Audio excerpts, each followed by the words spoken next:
Bhopal history forum के आज के एपिसोड में आपका स्वागत है। अभी तक हम जो सिलसिलेवार काम बता रहे हैं, तारीख़ के बारे में बता रहे हैं, उसमें अभी हम चल रहे हैं 1857 के। अब हम जो एपिसोड की तरफ बढ़ रहे थे उसके अंदर था बेरसिए की बात। बेरसिए का जो जिक्र आता है तो बेरसिए के अंदर जो हालात पैदा हुए उसमें सबसे पहले था एक पिंडार कामदार खां पिंडार और शुजात खां, ये दोनों मिलके तकरीबन 70 तो इनके लोगों के साथ ही थे, लेकिन और सब लोग इनके साथ शरीक हो गए और तकरीबन 400 लोगों के साथ इन्होंने चौकी पे हमला किया जहाँ पॉलिटिकल एजेंट्स वगैरह रहते थे। तो डिप्टी असिस्टेंट पॉलिटिकल एजेंट जो रहते थे वहाँ पे सुब्बाराव और उनके साथ एक मखदूम बख्श थे, वहीं पे आए हुए थे, उनके साथ थे, वो भी थे। इसके अलावा एक सिपाही और एक पियोन वगैरह भी था, जो भी था। 4 लोगों को वहाँ इनको कत्ल किया गया। उसके बाद पूरा बंगले को जला दिया गया। ये सिलसिला चला और उसके बाद इसकी जो खबरें पहुंची सब चारों तरफ पहुंचने लगी, तो कुदसिया बेगम को भी फिक्र हुई, सिकंदर बेगम को भी फिक्र हुई। सिकंदर बेगम ने उनके कहा कुदसिया बेगम से आप एहतियात रखें क्योंकि आपका एरिया भी आता है। तो उनका भाई मुझे पास इतनी ताकत नहीं है, लेकिन आपका नाम ख़राब ना हो जाए। आप स्टार ऑफ इंडिया का आपके ऊपर खिताब मिला हुआ है, ऐसा नहीं हो कि आप जो है आपका नाम ख़राब हो जाए किसी तरह से। तो आप जरा एहतियात रखिए, ऐसा ना हो कि आपका नाम इन लोगों में जुड़ जाए। इसके बावजूद उन्होंने कहा भाई मेरा तो जितना है आप ऐसा करिए कि 200 लोगों को मेरे साथ भेज दीजिए और मेरे इस्लाम नगर की भी हिफाजत हो जाएगी और 25-50 लोग नबी बाग की तरफ जो जमा हो जाते हैं यहाँ पे भी एक लगा दीजिए अपना। बाद में पता चला कि एक और शख्स था, वो था नाम उसका जैकब। ये जैकब जो था ये ब्रिटिश रिसलदार था, मतलब ये थाने का रिसलदार था।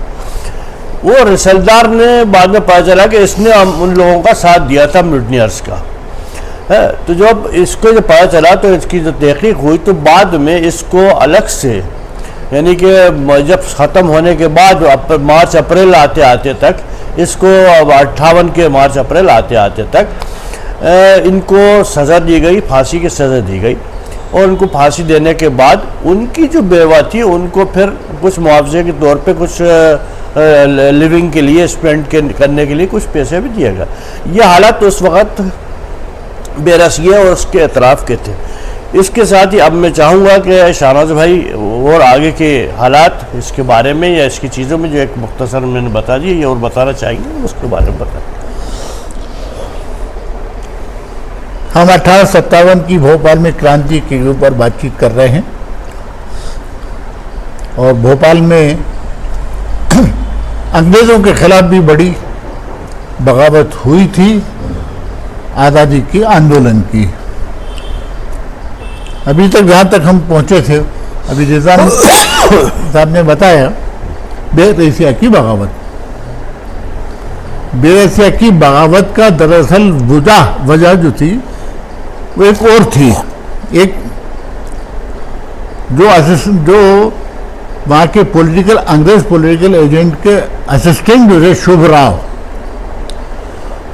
राव ने उनके एक सिपाही को बुरे तरीके से मारा था और जब वो पिट के लहूलुहान बस्ती में आया तो लोगों से पूछताछ हुई, बातचीत हुई, तो उसने बताया कि मुझे जो है वो शुभाव ने मारा है। इस अकेली बात के ऊपर बस्ती में बगावत फैल गई, गम और गुस्सा फैल गया। लोगों को खबरें तो भोपाल की बगावत और सियूर की बगावत की मिल ही रही थी। इसलिए इस घटना को लेकर शुजात मोहम्मद खां की रहनुमाई में बेरसिया के लोगों ने पॉलिटिकल एजेंट के बंगले के ऊपर हमला बोल दिया और शुभ राव को निकाल के उसको इस कदर पीटा कि वो मर गया। लोगों ने महल में आग लगा दी और पॉलिटिकल एजेंट जो अंग्रेज था वो छुप के बेरसिया से भाग गया। उसके भागने के बाद बेरसिया पर शुजात मोहम्मद खां की हुकूमत कायम हो गई और उन्होंने अपने समर्थन में एक बड़ा दस्ता बनाया और इस बात के मुंतज़िर रहे कि जो भी आएगा उसका मुकाबला किया जाएगा। नतीजा ये हुआ कि जब भोपाल की नवाब को बेरसिया की बगावत की खबर लगी और अंग्रेज़ों को खबर लगी तो उन्होंने बेरसिया को दोबारा कब्ज़ा हासिल करने के लिए प्रोग्राम बनाए, कार्रवाइयाँ शुरू करना शुरू किया। पहले एक दस्ता 90 लोगों का भेजा गया, सिपाहियों का। वो दस्ता जब उसने उन सिपाहियों ने ये मालूम किया कि आखिर हुआ क्या था, तो वो दस्ता भी जो है वो शुजात मोहम्मद खान से मिल गया।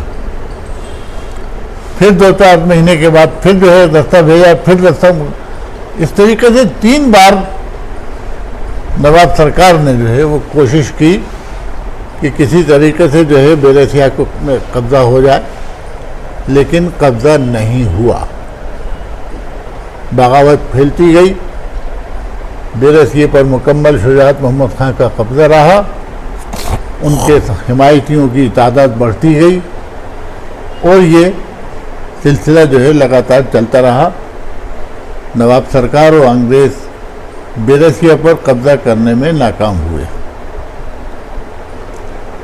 उधर सीहोर में अंग्रेज़ों के खिलाफ बगावत चली रही थी। वली शाह महावीर कोट इस सिलसिले में बराबर सिपाहियों के बीच अपनी बातचीत कर रहे थे और बगावत की आग सुलगती जा रही थी और सरकार के कई रवैयों से बगावत को और हवा मिल रही थी। जैसे कि ये कहा गया कि आटा और रोटियों में जो है मिलावट है, शक्कर में मिलावट है। इसके ऊपर काफ़ी कुछ जो है वो बातचीत हुई वली शाह की सरकार की, लेकिन सरकार ने इस बात से इनकार किया कि नहीं, कोई मिलावट नहीं है। यहाँ तक अफवाहें फैली कि जो है वो सूअर की हड्डियों का बुरादा जो है मिलाया जा रहा है और भी कई तरीके की। बहरहाल ये इन बातों से लोगों में बेचैनी बराबर बढ़ती जा रही थी, बढ़ती रही और अंग्रेज इस डर से वहाँ से छोड़ के भाग चुके थे। बख्शी साहब उस वक्त के वहाँ के इलाके के इंचार्ज को बख्शी कहा जाता था। बख्शी साहब ने भी जो है वो बातचीत करने की कोशिश की, लेकिन कोई नतीजा नहीं निकला। उधर भोपाल में भी जो है वो बेचैनी फैली और लोगों ने जो है वो गौहर महल का मुहासरा कर लिया, गौहर महल का घेराव कर लिया सिपाहियों ने। नवाब सिकंदर बेगम ने नवाब उमराव-उद-दौला की ड्यूटी लगाई कि आप इनको जो है वो किसी तरीके से खामोश कीजिएगा।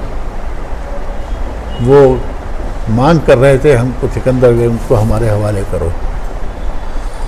खैर नवाब उमराव-उद-दौला का सेना में बहुत दखल था और लोग उनको अपना मानते थे, इसलिए किसी तरीके से वो उनको वहाँ से मना के ले गए और ये कहा कि दूसरे दिन हम लाल परेड मैदान के ऊपर इस सिलसिले में बातचीत करेंगे। इस सिलसिले को आज हम यहीं ख़त्म करते हैं। आगे हम बेरसिया में और सीहोर में क्या हुआ इस पर आपको रोशनी डालेंगे।